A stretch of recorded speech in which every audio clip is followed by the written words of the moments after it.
When Jesus speaks, see will hear his voice and obey. That's why when he was sleeping on the pillow and they woke him up, don't you care that we'll perish? He just got up, peace, be still.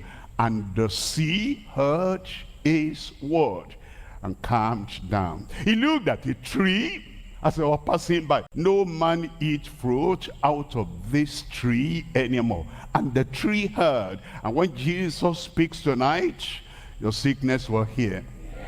Your cancer will hear.